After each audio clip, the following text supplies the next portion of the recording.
Sure, sure, sure. So, hi, today we have Mr. Dinesh Kumawat with us.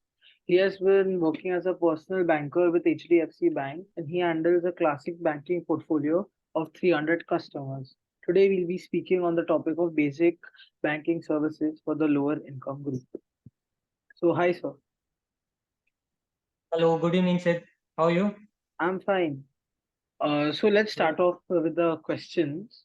So, what are Okay. some low cost or no cost banking options that can help the lower income group save money? Mm-hmm. At HDFC Bank, like there are many options you can go with.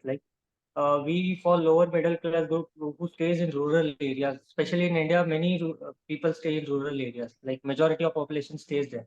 So there we have a basic bank deposit account. In that you can open that account at zero balance. You don't need to maintain any balances in that. In that you get a RuPay debit card issued from the bank for basic day-to-day transaction. But there are some restriction in that. It is just for the saving purpose of like lower middle class person. So yeah, like there are few products like RD services are there, FD services are there. You can book a RD of 1,000 rupees every month and you can save. Rate of interest are also good in India right now. So these are the basic services that we can offer to a lower middle class group. But if you go on the higher side, there are much better services that are provided by a bank. So, in India now, the economy is also growing. So many people can afford like 10,000 rupees of minimum balance account. So in that you can get a credit card also. You can bundle many things. You can get an insurance cover also, like accidental cover and all. These are the basic products that we offer.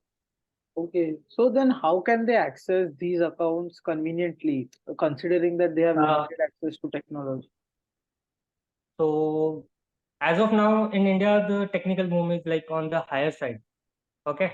So with every savings account gets opened in HDFC Bank, they get access to debit card. They can use the UPI payment app like Google Pay, Phone Pay. They can access to digital payment from the day one. Also, we gave access to our net banking portal. So they can log in from there. They can do online transaction. Everything is online right now in India. So these are the like most brilliant services that are provided by the HDFC Bank. Okay. So, many people in the lower income group, they don't have much experience with banking. So, how can they develop the basic knowledge required to make these decisions? So as of now, in rural branches are we have started to provide door-to-door step services for depositing cash. Also, you can we go branch staff goes there and they explain the services that are provided by the bank. So they teach like if someone comes to our branch, also we teach them how to use the net banking services, how to use UPI. We help them to set UPI pins. So yeah, these are we are working on it, and we are digital penetration is going at a very higher pace in India.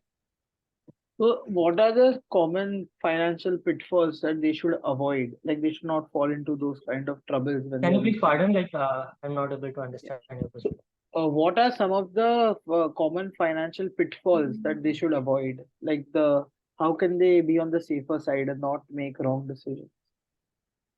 Okay, so first of all, if you talk about the frauds that are happening in India, so they should avoid giving their passwords, OTPs on to anyone, even to the branch staff.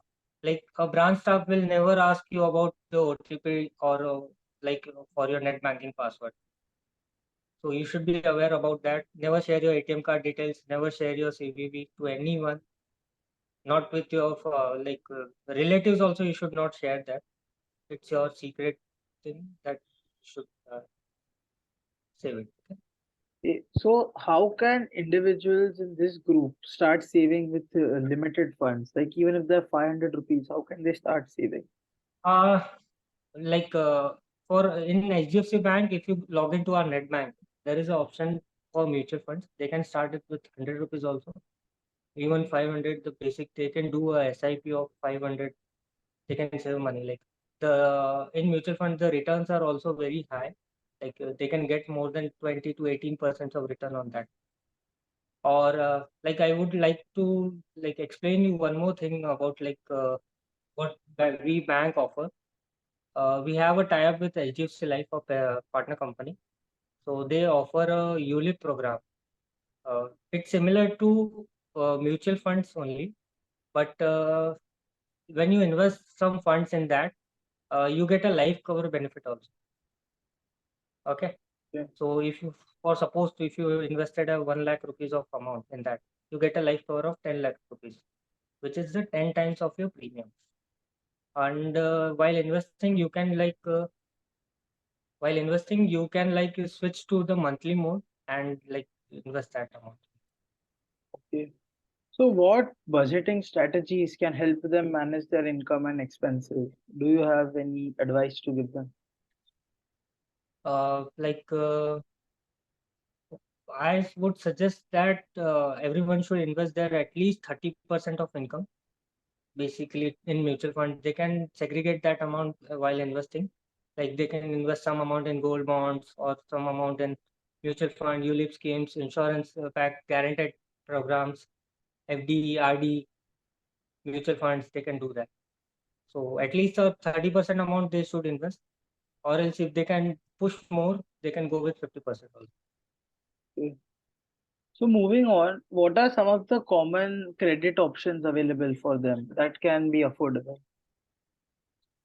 Basic credit options that are available for rural, like lower middle income group, are the credit cards option. So we cannot offer them the personal loan, business loan also. But if they do good transaction in that account, they can get a pre-approved offers of personal loans also. So these two basic features that we provide with the bank facility. One is personal loan and one is credit card. Okay, so how can they improve their credit scores to get access to better opportunities in the future? For improving like take more loans and utilize them less. Like this is the best advice I would give you. Like when a credit card get issued on your name, you should utilize it not more than 30% of your limit. So if you utilize it regularly, less than your 30% limit, then your score will automatically get improved. Okay, so now how can they balance risk and returns while considering investment? Are there any, how can they balance risks and returns while considering investment Mhm. options? So when we talk about mutual funds and like there is a less amount of risk that is there. When they can invest more, they if they feel more risky, then they can invest in fixed deposits, which are like there is no risk in that. They can go with RD option also for the monthly mode of payment. Yeah, they can do more 70% of FDs and 30% of mutual funds to minimize that risk. So how can individuals in the lower income group plan for long-term financial stability? Mm-hmm. By investing more and more, like the more they invest, they will get. Okay. So are there any government programs or initiatives that you know that might help these people? Hmm. Like government schemes are there, but not with HDFC Bank as of now. We have only our products that are financed. But if you go with government banks, there are saving deposit schemes which can give you returns of more than 8.5%. Okay. And So when there is a PPF program also. They can yearly invest 1.5 lakh rupees of, and they can get a taxation benefit of that. and now some financial predators specifically target this group. So how can they identify scams and avoid going into those? Like, can you please comment? So how can they identify the scams that are happening and how can they Like avoid putting their money into scams? they should like never trust anyone on calls, first of all. Like they should always go physically to the branch or else the official bank website. There they can look after the investment options, you know. So whenever you get any spam calls, or don't like ignore them directly. Okay, and the spam messages, just ignore them. Visit any your nearest branch or any of the banks that are available at your catchment. So you can approach them for the investment option. They will help you out. And now finally, people have a myth that public sector banks charge lower fees compared to private sector banks. So is that true or is it just a myth? Can you pardon, please? People have a myth that public sector banks they charge lower fees compared to the private sector. So is it true or is it Yeah, false? yeah, there like it is true actually. Like if you go with HDFC Bank, there are a lot of charges that are involved in that. But if you maintain good amount of balances in account, you get a waiver in that. Okay. So But now it's not similar with like SBI or State Bank of India or any government banks that are available in India. They do charge less compared to private. now the last question. So what are some Mhm. practical steps that they can take to improve their financial situation gradually? First of all, go open an bank account with any of the bank. I would not suggest like go with only HDFC Bank. Or first of all, you should have a bank account with any of the bank in India. Start depositing monies in that. Start saving by through any mode of investments you can do, RD, FD, or mutual funds, any saving schemes. Okay. Okay. So thanks a lot for the information. Thank you, sir.